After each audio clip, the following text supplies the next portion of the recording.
Hi friends, welcome to Jnanpith. আমি পঢ়ি আছিলোঁ ৰাজনীতি বিজ্ঞান দশম শ্ৰেণীৰ ছেকেণ্ড চেপ্টাৰটো আন্তৰ্জাতিক সংস্থা ৰাষ্ট্ৰসংঘ আৰু অন্যান্য।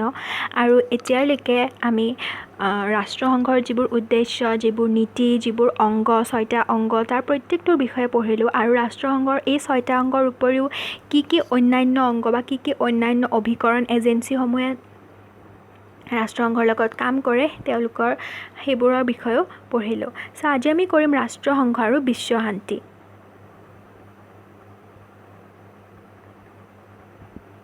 আৰু তোমালোকে যি টপিকে বুজি নোপোৱা সেইটো তোমালোকে কমেণ্ট কৰিবা,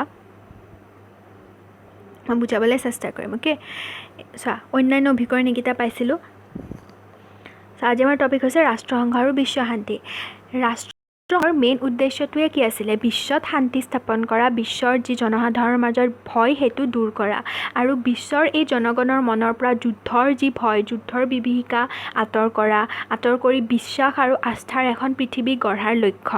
চোৱা, এতিয়া লক্ষ্যটো মই লিখিছোঁ যে বিশ্বৰ জনগণৰ মনৰ পৰা যুদ্ধৰ বিভীষিকা আঁতৰ কৰি বিশ্বাস আৰু আস্থাৰ এখন পৃথিৱী গঢ়াই হৈছে ৰাষ্ট্ৰসংঘৰ উদ্দেশ্য।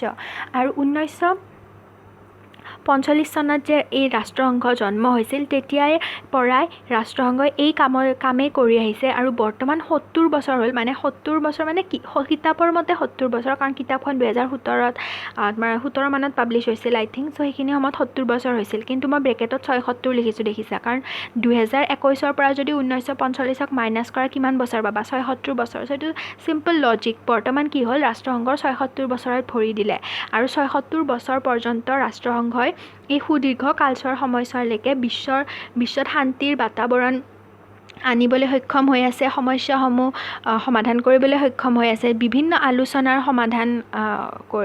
আলোচনাৰ জৰিয়তে সকলো সমস্যা সমাধান কৰিবলৈ ই সক্ষম হৈ আছে। কিন্তু এবাৰ কি হৈছিলে জানানে? এবাৰ আমেৰিকা যুক্তৰাষ্ট্ৰ দি পিনে কুৱেশ্যন মাৰ্ক দিছোঁ, কিয় জানানে? কাৰণ এবাৰ আমেৰিকা যুক্তৰাষ্ট্ৰ জানে অলপমান ইগ' থকা দেশ আৰু বহুত ধনী দেশ। সিহঁতে কি কৰিছিলে, ৰাষ্ট্ৰসংঘৰ অনুমোদন অবিহনে কিছুমান কাৰ্য হাতত লৈছিলে।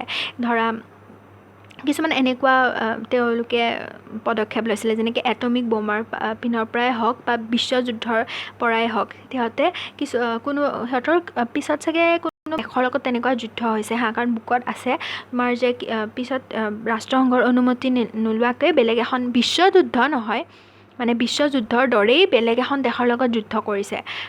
সেইকাৰণে ৰাষ্ট্ৰসংঘৰ অনুমতি নোলোৱাকৈ সিহঁতে কৰাৰ কাৰণে সিহঁতক মানে অলপমান ৰাষ্ট্ৰসংঘই বেছি কাৰাকৈ চায় এতিয়াও, কাৰণ সিহঁত জানাই তোমাৰ অলপ বেলেগেই ধৰণৰ আমেৰিকা, ইংলেণ্ড এইবোৰ।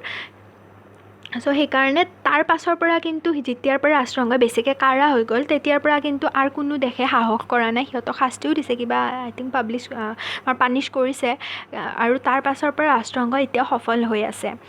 আৰু ৰাষ্ট্ৰসংঘৰ নিৰস্ত্ৰকৰণ আয়োগ মানে কি? কিছুমান আমি এনেকুৱা আয়োগ পাম যিবোৰ তেওঁলোকে বলবৎ কৰিছে, যাৰ জৰিয়তে তেওঁলোকে বিভিন্ন তোমাৰ চুক্তি আছে, মানে বিভিন্ন চুক্তিও কৰিছে, যাৰ দ্বাৰা বেলেগ দেশৰ মাজত যি ভাতৃত্ববোধ বা একতাবোধ সেইবোৰ বৰ্তি থাকিব পাৰে। এই চুক্তিবোৰ চাত আমাৰ 15 নম্বৰত আছে। এইবোৰ আৰু ইমান লিখি থাকিব নোৱাৰি, সেইকাৰণে মই লিখা নাই।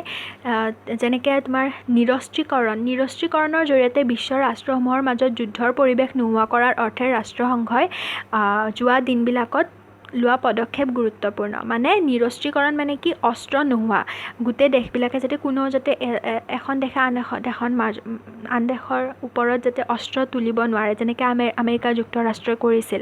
তাৰ কাৰণে তেওঁলোকে এইবিলাক পদক্ষেপ লৈছিলে, আৰু সেইকাৰণে 1952 চনত তেওঁলোকে নিৰস্ত্ৰীকৰণ আয়োগ গঠন কৰিছিল।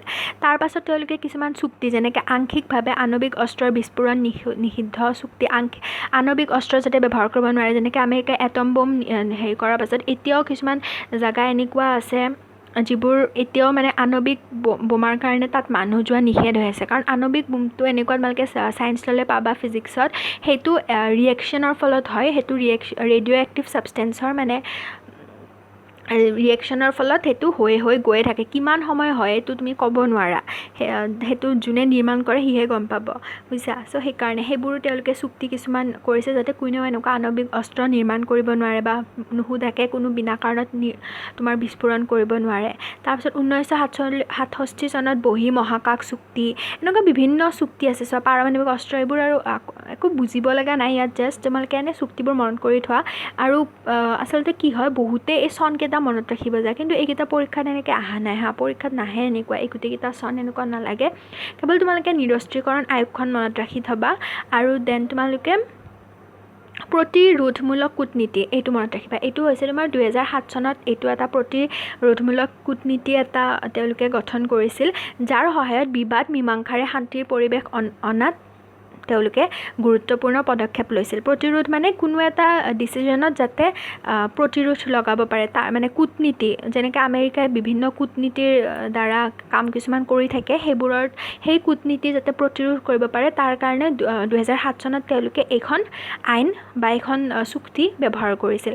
এতিয়া চোৱা, ইয়াৰ মানে গোটেইকেইখন এই ৰাষ্ট্ৰসংঘৰ আৰু বিশ্ব শান্তিত আমি এটাই কনক্লুজন পাওঁ, সেইটো কি, যেনেকৈ আমেৰিকাই একবাৰ ধোকা দিব চেষ্টা কৰিছিলে, সৰু সুৰা কিবা কিবি কৰি থাকে সিহঁতে, আৰু কিছুমান বেলেগ দেশও যাতে কৰিব নোৱাৰে, তাৰ কাৰণে ৰাষ্ট্ৰসংঘই যাতে এটা মানে ৰাষ্ট্ৰসংঘই শক্তিশালী ৰূপ লৈছিল, ৰাষ্ট্ৰসংঘ ষ্ট্ৰিক্ট হৈছিল বহুত, এইবিলাক আইন তেওঁলোকে নিৰ্মাণ কৰি উলিয়াইছিল। আৰু এই ৰাষ্ট্ৰসমূহৰ সচিদা সহযোগিতা আৰু আনুগত্যহে ৰাষ্ট্ৰসংঘক বলিষ্ঠ কৰিব পাৰিব আৰু বিশ্ব শান্তিৰ দিশটো আশাব্যঞ্জক হ'ব। আৰু আমাৰ ৰাষ্ট্ৰসংঘ মানে কি, গোটেইসমূহ ৰাষ্ট্ৰ, গতিকে গোটেই ৰাষ্ট্ৰবিলাকে যদি ষ্ট্ৰং হয় তেতিয়াহে ৰাষ্ট্ৰসংঘও ষ্ট্ৰং হ'ব পাৰিব, সেইটো কথাই কৈছে ইয়াতে, জাষ্ট একো নাই বেলেগ।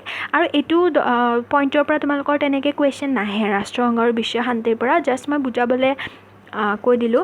কিন্তু ইয়াৰ আগৰলৈকে যি অংকবিলাক আছে তাৰ পৰা বেছিকৈ কুৱেশ্যন আহে। আৰু এতিয়া আমি যিবোৰ পঢ়িম, ৰাষ্ট্ৰসংঘ আৰু মানৱ অধিকাৰ আয়োগ, সেইবিলাকো ইমান মানে এটা ইম্পৰ্টেণ্ট নহয়, বাছ তোমালোকে অলপ কিছুমান চন বা কিছুমান তোমালোকৰ তাৰিখ মনত ৰাখিলে হ'ব।